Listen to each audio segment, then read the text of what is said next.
Last week, the Federal Reserve held its first press conference since July, and Chairman Jerome Powell pulled no punches during his speech.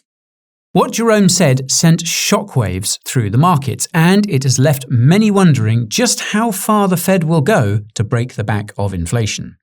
Today, I'm going to summarize what Jerome said, explain what it means in simple terms, and examine whether the Fed could soon be forced to pivot.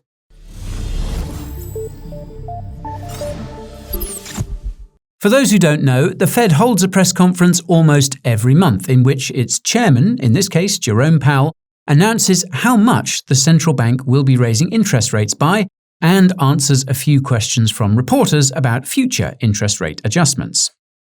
Although last week's press conference was the Fed's first since July, many of you will know that Jerome spoke at the Jackson Hole Symposium at the end of August.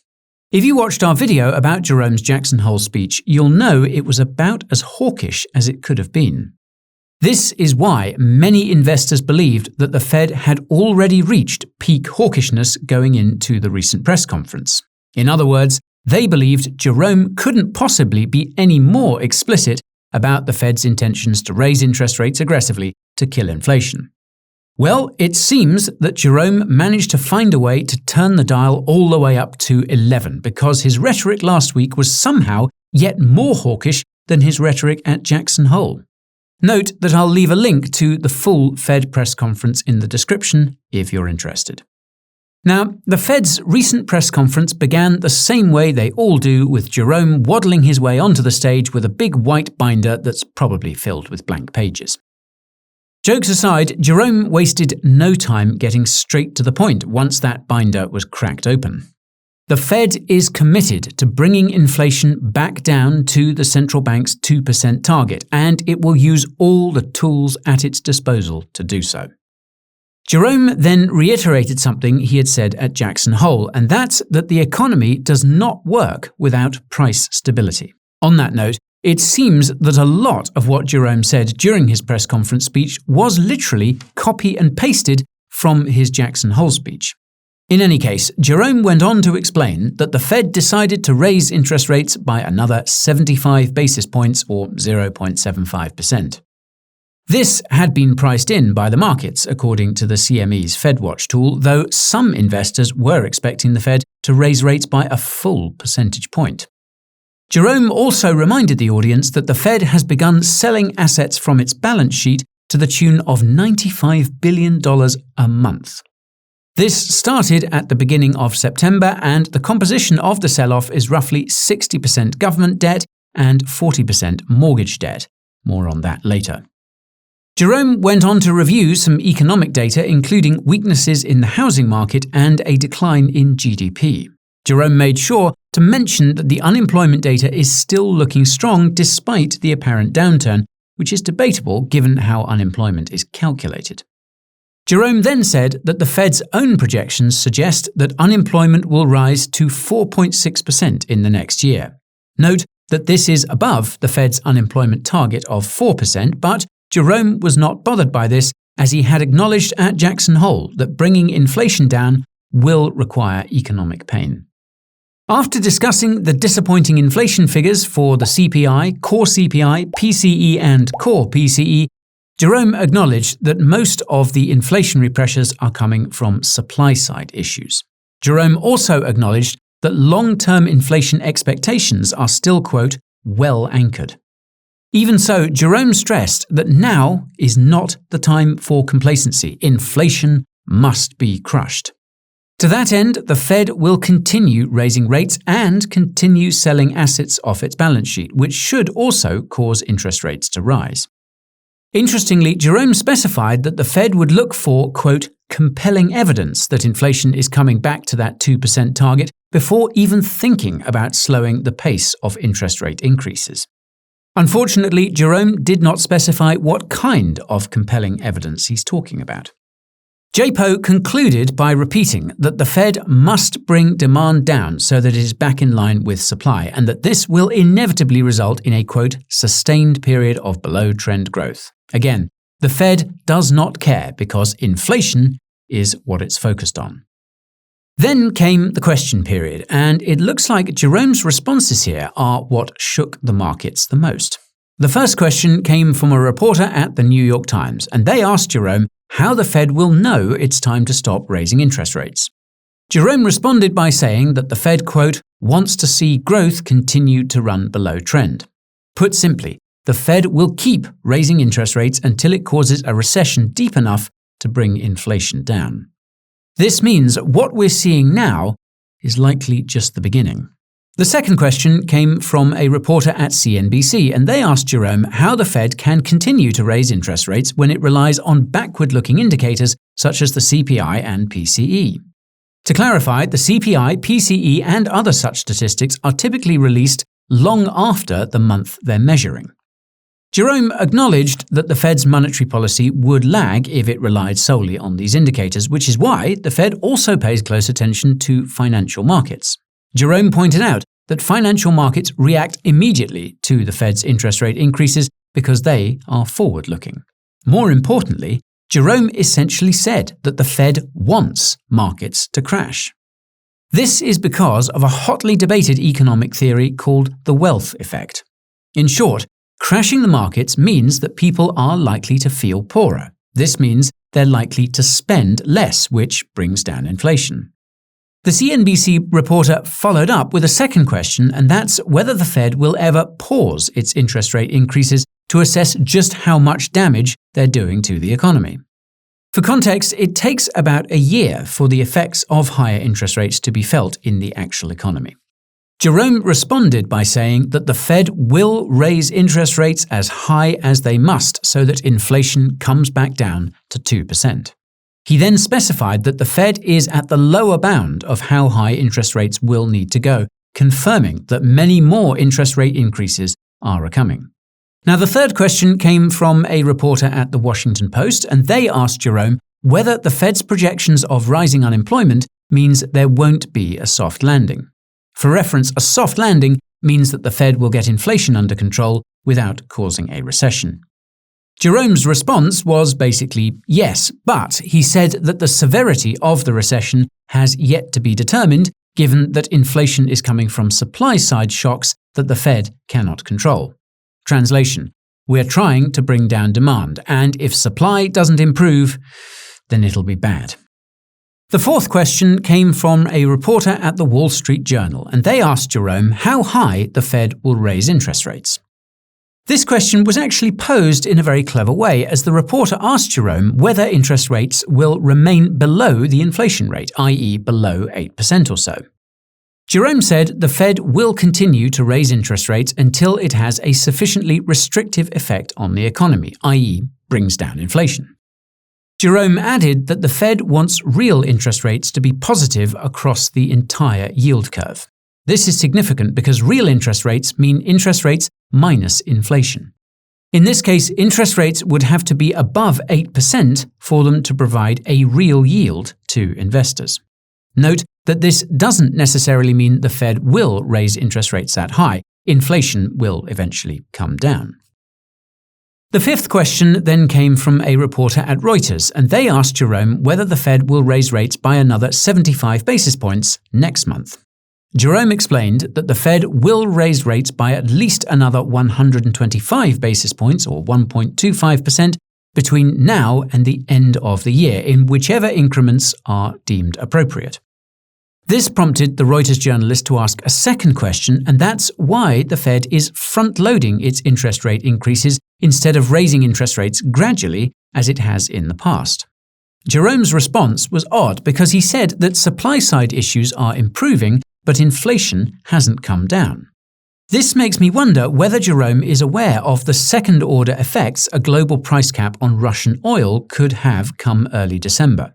Note, the Treasury Department said it will sanction any country that ignores this price cap.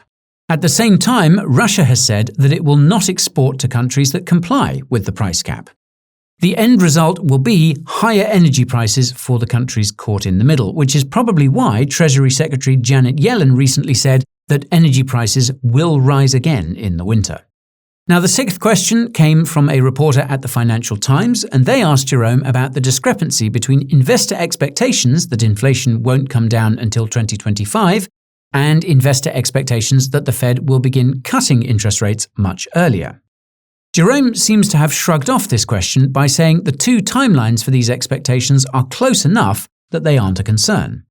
This inspired the reporter to ask a second question, and that's why the Fed didn't raise interest rates by a full percentage point if it's so concerned about inflation.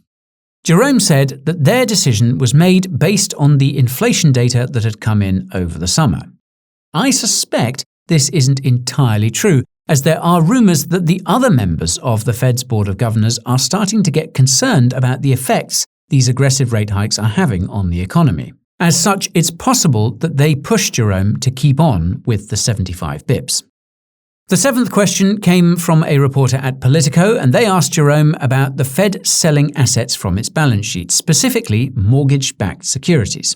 This is because selling off these assets would likely do damage to the housing market, which is finally starting to take a beating. More about that using the link in the description.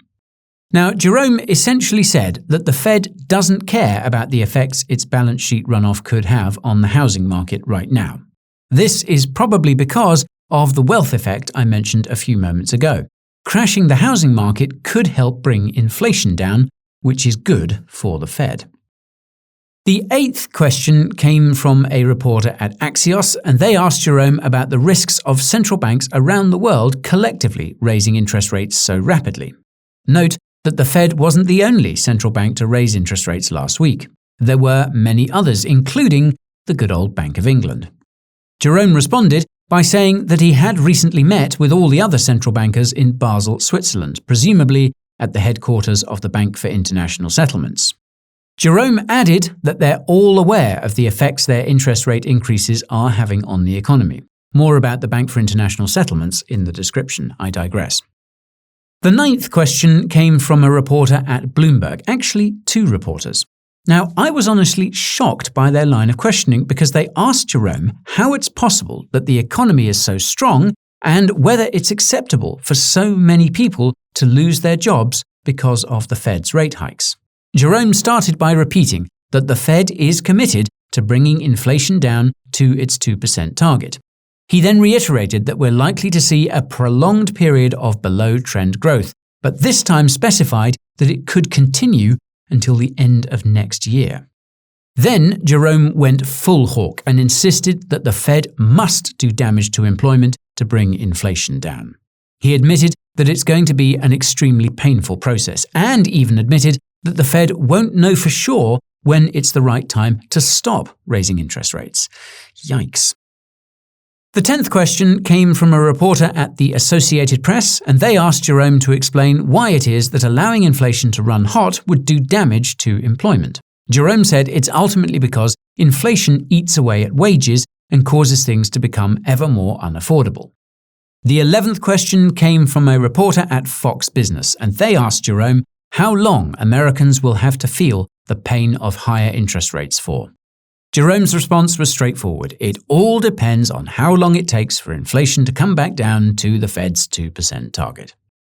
The 12th question came from a reporter at CNN Business, and they asked Jerome how it's possible that housing costs continue to go up despite the increase in interest rates, including the cost of rent. They also asked what Jerome meant by resetting the housing market in his Jackson Hole speech. Jerome outright said that the Fed wants to bring the cost of housing back in line with the fundamentals so that the average person can afford to buy a home again. What's scary is Jerome admitted that rents may not come down anytime soon, even with the housing market crash. Now, the final question came from a reporter at Market News International, and they asked Jerome whether the Fed will hit an interest rate of roughly 4.6% by the end of the year, given his earlier comments. Jerome confirmed that yes, this is roughly what the interest rate will be come January. And with that, Jerome waddled off stage with his white binder, and around the world, assets of all kinds started to crash, including every currency that's not the US dollar. So, this brings me to the big question, and that's when the Fed will finally pivot. In case you're confused, a pivot means that the Fed will stop raising interest rates and start lowering them again. Obviously, this will cause assets of all kinds to pump, since investors will resume borrowing fiat to buy said assets. The consensus is that the Fed will pivot once something in the financial system starts to break. Historically, the Fed pivoted when the stock market crashed. However, it's clear that this time around the Fed cares more about bringing down inflation than stock prices and even the actual economy.